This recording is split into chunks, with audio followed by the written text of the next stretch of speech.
Hi everyone, my name is Arie Syarifuddin, or people sometimes call me Ghorie. Yeah, I'm actually like director for the residency program in Jatiwangi Factory. I met Natalia last year, yeah, Yeah, last in year. Singapore already last year. The Singapore Art Museum. In Singapore Art Museum when Yeah. I doing residency in there. Last year, your research, Uh-uh. what was the project you came in with and how did it go? Yeah, actually, last year I researching regarding the Gula Melaka while I'm in the residency in Singapore. Basically, this is my kind of personal research, like long term research regarding the I call the title is like colonialism, how the Jatiwangi clay, especially the connecting with the colonial commodities such as the coffee and the spices and the sugar. In Singapore, many commodity that I also research beside the Gula Melaka as well. And then also I research coffee, spice, and many things. But why I'm interesting in the Gula Melaka in that time, because I just know that because have the similar kind of the palm sugar, which is can be like coconut sugar, can be arenga sugar, can be also nipah sugar. So this connecting also in the Southeast Asia as the kind of local sweets beside the sugar cane, something like that. Yeah. Yeah, so we've learned a lot about how Gula Melaka has a lot of like very unique flavors, and we were wondering, would you like to share more about how you and your community use Gula Melaka? Yeah, actually, like the Gula Melaka, sometimes because it's super common, sometimes we also never thinking about like these unique things. But then also like in the coffee scene, very hip, like trending in the recent years about like the kopi susu gula aren. So it's like coffee with the milk and with the arenga sugar. So this is also like why now also this gula aren or gula Melaka or gula Jawa, or in Sundanese we call gula kawung. It's becoming the trend again in the especially in Indonesia, in the very young people, something like that, and in the coffee scene. Yeah. Yeah, there's definitely revival. Yeah. And I'm curious, what does that mean for like Uh, the traditional roots of Gula uh, Melaka? Are more people learning uh, about it? And what do you wish for people to know about mm. its significance? Yeah, actually, like in here for the many like kue, or like the sweet, or like cake, pancake, something like that. Mostly using gula Melaka as the sweeteners. So yeah, from that also like it's already like kind of embodied in our childhood memory as like the where we were kids, when we jajan or snacking, everything is have the gula melaka or the gula aren taste of in the flavor of the our snacks, something like that. So that's why like also it's we already have the connecting of the memory with our childhood. And then not only that, also like many dishes like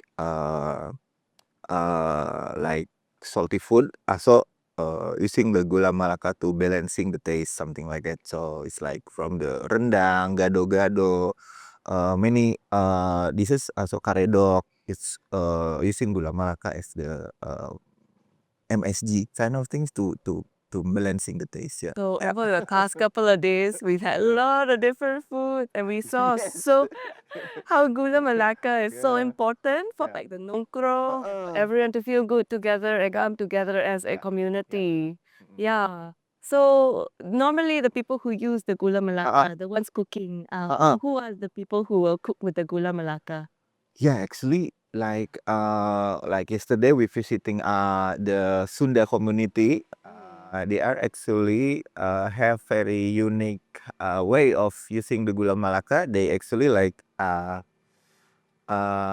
nowadays we put gula melaka and put together with the coffee. But before, in this our ancient times, or not really ancient, our grandfather generation maybe, or yeah, in the Sunda culture. So this is Gula Melaka, maybe like pick a bit like this, and then like this is coffee, and you can drink. No, I mean like that. The way they drink like that, Mm. and drink again. So it's kind of, you can taste the bitterness and the sweetness complete each other, not mix, but like here can bitter, sweet, bitter, so a bit different experiencing. Yeah. So there's the contrast. Yeah. First, the bitter, kind of like first we do the hard work, and then after that you Sweet. enjoy, And then enjoy, yeah. and then bitter. Yeah, mixed together, yeah. One by one. Yeah, instead of mix all Instead together, of we enjoy each of it. So it's also the one of the way to using Gula Melaka. And then also when I was kid, I remember yeah, because before I was when I was high school, I'm very very bad boy. I'm a punk rock kids, and then like I never go to school actually. Like I always escape in my friend's house, and my friend's house is a bit in the highland area, and I'm a bit chill there. And then we often go to the forest, go to mountain, and always bring the Gula Melaka as in the pocket. To if you kind of survival food, like if you feel hungry or feel low energy, so you can just and eat, and then immediately can recharge a bit, and then you can working again, something like that. Yeah. So it's actually like already like very very your accompanying friends this Gula Melaka in my personal experiencing them. I think in the past, like possibly actually people could get lost in the jungle or Yes, yes, because sometimes the route not yet making, so we can get lost. but now you and your friend ever got lost in the jungle? In the forest? I think in last 2014 I go to Mountain Shirmai. In that time also I didn't prepare well for the mountain, because it's very very suddenly, like I with my friend and let's go to the mountain. Okay, let's go. And then we go, and then in that time big rain, and we are a bit lost with any group. So me and my friend like in the shadow of the tree. So like, wow, it's super cold. And like, yeah, something like that. The gula. Itulah. So here at Jatiwangi Art Factory, you also have a kitchen. Yeah. Right. The kitchen has maybe 5,000 people a day or something like that. Oh yeah, actually, this is also like very very suddenly, like in the recent month, actually 1 month, we kind of selecting by our government to making the kitchen to serving about 3,500 school kids every day. So now maybe you can hear the this is like in the kitchen, like cooking and preparing something. Yeah. So yeah, this is also like I don't know, because we in 2005 I remember Arif, the founder, Arif wife, actually she always making a painting in the kitchen. So and then we always gather in the kitchen with the grandma. We call it Nin, with Nin. So they cook, and then we eat and we talk, and immediately people coming and makan, and yeah. And now 20 years later, also we have another kitchen, and quite big now, more big. And it also we have also the new kitchen, super jadi kitchen. So now yeah, I don't know. Now we have actually many, like 1, 2, 3, 4 kitchen now in Jav. Right. Yes, from kitchen to kitchen. Yeah, really cooking the food and also the art and the friendship and the nongkrong and the community at the same time. I think I read an interview where you and Ismail were speaking to a reporter from on curating, and then Ismail was saying like, oh, it feels a bit awkward to say that you are a collective. It's more like you are a community.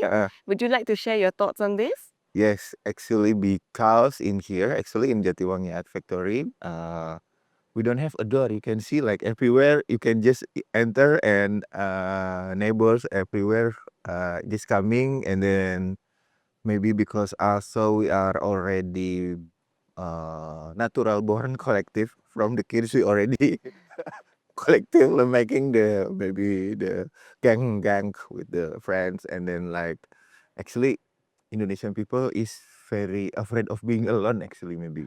So that's why we are a bit afraid of alone. So we already immediately automatically need friends to accompany everywhere. So and then why we also talking why we are not collective but we are community, because we not sure who are the member of Jatiwangi Art Factory itself, and then but because we also come and go and neighbors and friends and people coming, so everything mixed, something like that. Yeah. Yeah. So even though it's called a factory, it is more like an open communal space where people can come and then they make the art up to their own desire and then they choose, how they want to engage. Actually, why we call factory? Because this our space before was the flower factory.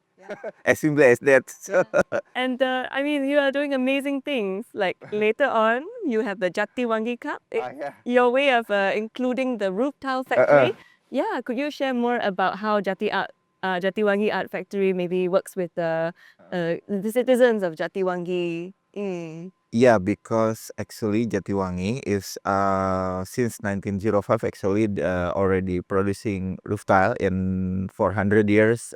It's kind of like our cultural identity, and then but in the 100 years only making roof tile, not making anything. But then like also like this is also we think that okay, many development coming, many new industry coming. So how we also try to membela. What is in English membela? It's kind of to not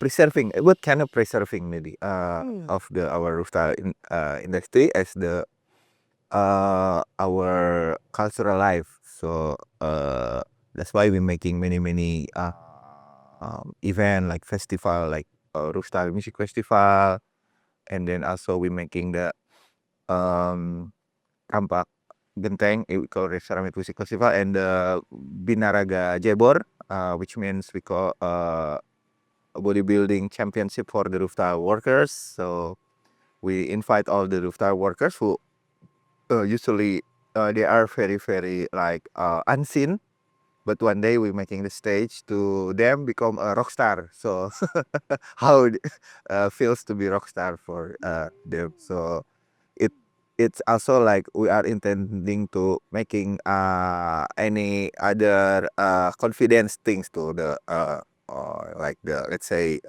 common people, something like that. So yeah, after that they get more confident, they get more have the way to thinking something else, not only thinking the rooftop and the working and the money, but can be thinking maybe I can make something, maybe for example I can making band, making more fun lah. Yes. And even though, what might not look like, say, traditional forms of art, say visual art or what, I think it's part of our unique Southeast Asian flavor. Perhaps something very special that you have here in Jatiwangi Art Factory to create that platform to allow people to kind of showcase. Yes, that I think is a part of community art. Yeah. Would you like to share more about, maybe as an artist, what's one thing that you'd like to do with your practice? Yeah, actually, like, sometimes when I feel like an artist, sometimes I feel so very not doing anything. But actually, but we sometimes we have a bit privilege to making connection with many people, and in recent years we connecting with many young people who have the new business or new economy projects like making coffee shop, making bread shop, making rice shop, making herbal drinks, making cake, anything. So and then also making honey, farming. So every every friends have the very own interest. So based on that own interest, we try to how to a bit involving the bit way of thinking something, not only thinking economy, but can be thinking cultural way, more ecological way, more also this is to how to making the people can more see the ordinary thing becomes special. So something like that. So how what I learned in so far in making in the art scene, so how this like our daily life become presenting to something else. So that's why now we are connecting not only in the Majalengka city, but we try to connecting with another friend in next city to Majalengka, like Kuningan, Cirebon, Indramayu, and etc. So uh, connecting and competing each other, making something else. Yeah. Like yesterday we bring you to Kuningan. I want to bring you to Cirebon, but like it's too night, yeah. I love that. So the artists work as a cultural connector and, kind of just being in conversation with people, and then we see things differently. I think that's very, very important to the soul and the uniqueness of a place and the sense of home. And even something like Gula Melaka that some people may see as, oh, every day, don't you question it. But the artists, we know, we can tell the story of Gula Melaka. Ghorie, okay, maybe you can share a bit more about nongkrong. Okay, yeah. So nongkrong is actually the act of doing nothing.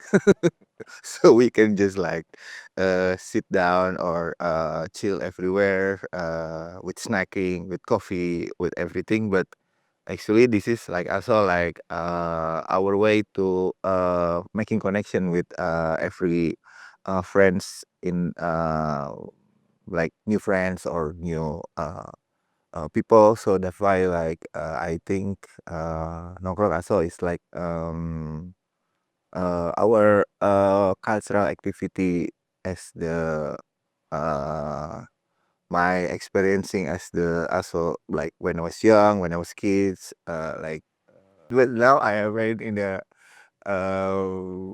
mountain area in the another city in the yeah market in the terminal. So like yeah, many places. So actually maybe I feel the Gula Melaka comes from either arenga plant or nipah or coconut. So it's very commonly in the Southeast Asia grows. So maybe I think the climate wise also like the because it's very wild actually the arenga sometime in here is we not growing, but they just widely grow. So maybe this is also like why make it spread out in widespread in Southeast Asia maybe yeah as well. Uh, It just happens to be native Stubborn here. native, yeah. Is it like only mountains or like other parts, not mountain, will have Yeah, arenga? that's the thing.